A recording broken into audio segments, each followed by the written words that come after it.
Much better trained and equipped, Japan's armies drove the Chinese out of Korea, then pushed on into Manchuria. Japan had modernized while China had not. It was a brutal difference. Something happened to the Japanese mind in the course of this Sino-Japanese war. For centuries, Japan had looked up to China. It was the mother civilization. It was Rome and Greece combined. The Chinese had given Japan their culture, their art, their language, their literature. They respected them tremendously. But now, here they were, coming to grips with a Chinese enemy, and the enemy was weak. And they began to look on the Chinese with contempt as figures for fun or ridicule. They'd call them Changoro, Changchang, the equivalent of chinks. And suddenly, this great respect they'd had for China's age-old culture just dissolved. The treaty which ended the war was a humiliation for China. Japan received the island of Taiwan, territory in Manchuria, and the same trading rights in China accorded the Western powers. This was the era of imperialism, and so people thought that if Japan did not become an imperialist nation, she could not become strong and stand up to Russia or Great Britain, that she would lose her independence. Everywhere Japan looked, the Western powers continued to flex their muscles. In colonial factories, the French tried to milk profits from cheap Vietnamese labor. And the British, French, Russians, and Americans continued to treat China as their Asian playground. China's empire was crumbling, and its neighbors moved to pick up the pieces. Russia took control of Manchuria. Japan dominated Korea. Suddenly, the largest Western nation and Asia's new military power were on the brink of territorial conflict.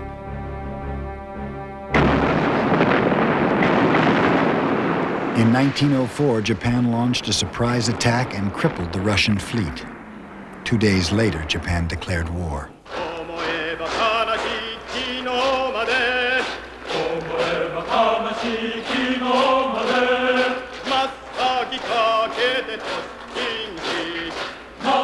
Russia thought it would crush Japan, but Japan had spent the last 10 years mobilizing for this conflict.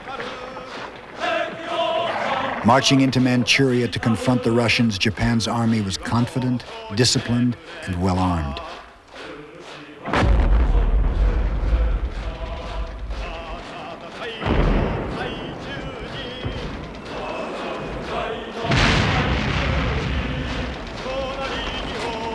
Across the barren landscape, Japan threw wave after wave of troops against the Russian machine guns. Despite horrendous casualties, the Japanese were winning the war. The Russo-Japanese War was the first time that Japan fought with a non-Asian nation. So the Japanese thought, if we lose this war, then all of the successes of the Meiji Restoration will have been for naught. About 1 million Japanese soldiers went to war. And when you look at the diaries they kept, and the letters they sent home from China and Manchuria, you can see that they thought of this as their own war, and they were fighting it for themselves as well as for Japan. When Japan was victorious, people in Tokyo danced in the streets. Japan's victory over Russia was the culmination of the Meiji modernization. Japan has become now an imperialist in Asia, following the Western mold. As Japan does this, the West sits up and takes notice, not only the West. When Japan won the war against Russia, other Asian countries said, how about that? An Asian power has beaten Mother Russia. There's wonderful materials even from peasants in Vietnam who said, this is an amazing phenomenon that a Western power has been beaten by an Asian power. Japan's victory was an inspiration to nationalists throughout Asia, from Gandhi in India to the Chinese revolutionary leader Sun Yat-sen. He made Tokyo his base of operations while he planned the overthrow of the Chinese government. At the time, these people trusted Japan and relied on her and considered Japan to be their leader as a nation. But in contrast to that, the Japanese, after defeating the Russians, became very arrogant. And the Japanese decided that they were going to become the rulers of Asia. And they turned around and they began to invade the continent. So all these leaders from the other Asian nations who had looked to Japan for inspiration were very disillusioned. And of course, the result of this was the Second World War. So in that sense, the Russo-Japanese War was truly a turning point. Even Fukuzawa, who once urged Pan-Asian unity, now sounded like an imperialist himself. We cannot wait for neighbor countries to become civilized to make Asia progress. We would do better to treat China and Korea in the same way as do Western nations. The Portsmouth Treaty made Korea a Japanese protectorate. When Ito, Japan's first prime minister, installed himself as the first Japanese resident general, the Koreans rebelled. The Japanese responded by burning villages and killing over 12,000 Koreans. Ito replaced Korea's king with his young son, who was far more susceptible to Japanese influence. In fact, if not in name, Korea was now a Japanese colony. In contemporary South Korea, just 2 hours south of Seoul, lies Independence Hall. Built by the South Korean government, it is a monument to Korea's attempts to be free.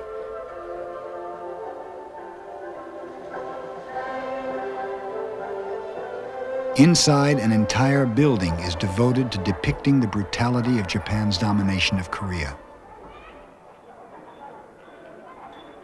Day after day, families file by to be reminded of Japan's efforts to wipe out Korean culture and replace it with its own.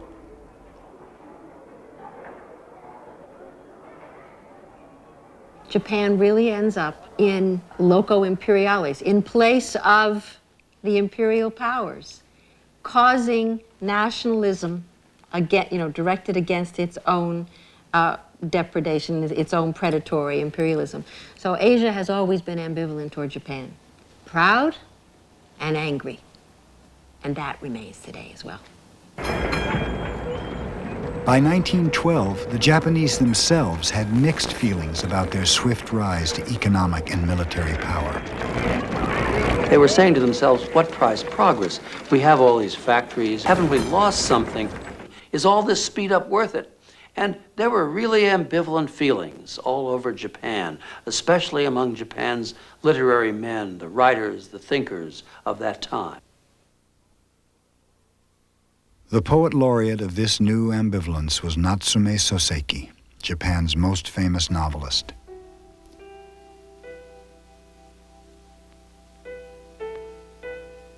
His characters see the inevitability of modern times, and yet they long for the comfort of traditions that already have been lost.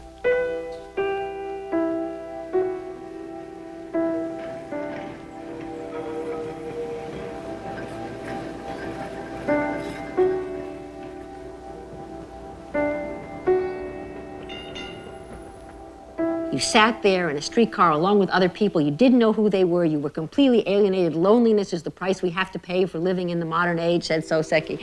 And where were you most lonely? In the middle of all these other people on the streetcar.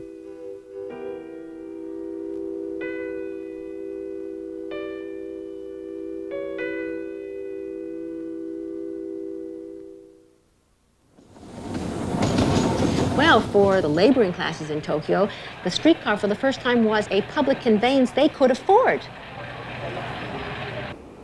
And what it really stands for, it seems to me, is the difficulty that any country, any society has in making this transition to modern times. Modern times are tough. It is not the same thing to work in a factory as to work in a paddy field. It is not the same thing to live in a city as to live in a village. It is not the same thing as it was to live in an older agricultural society. And by the end of the Meiji period, there was no one who wanted to roll the railway tracks back up and give away the trains.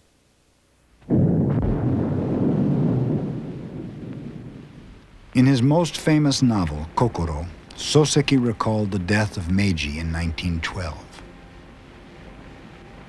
On the night of the Emperor Meiji's funeral, I sat in my study and listened to the booming of the cannon. To me, it sounded like the last lament for the passing of an age.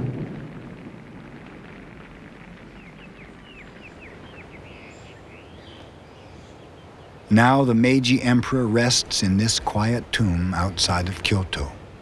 Visitors are few. The society whose turbulent birth he legitimized has passed him by.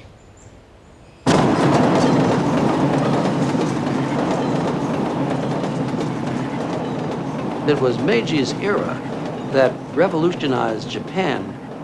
In a sense, the Japanese remade their own character. It was really the first time in history that an Asian nation, a non-Western nation, had modernized itself by its own efforts. This was a tremendous achievement. It was a transformation. It was a catalyst. It set in motion forces, economic forces, political forces, and cultural forces that are still working among us today.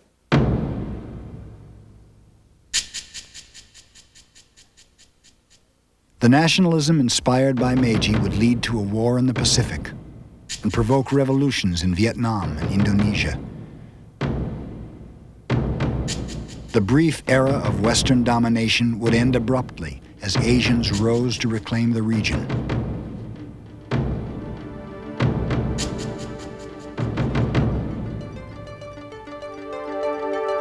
Today, the legacy of Meiji lives on from South Korea to Singapore. For Meiji's government set the pattern for a new economic model in Asia whose power has transformed the Pacific and the world.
Major funding for this program was provided by the Annenberg CPB project and by the Ford Foundation. Additional funding was provided by the National Endowment for the Humanities, the Arthur Vining Davis Foundations, and others. To order video cassettes and accompanying books for the Pacific Century, call 1-800-LEARNER or write to this address. This is PBS.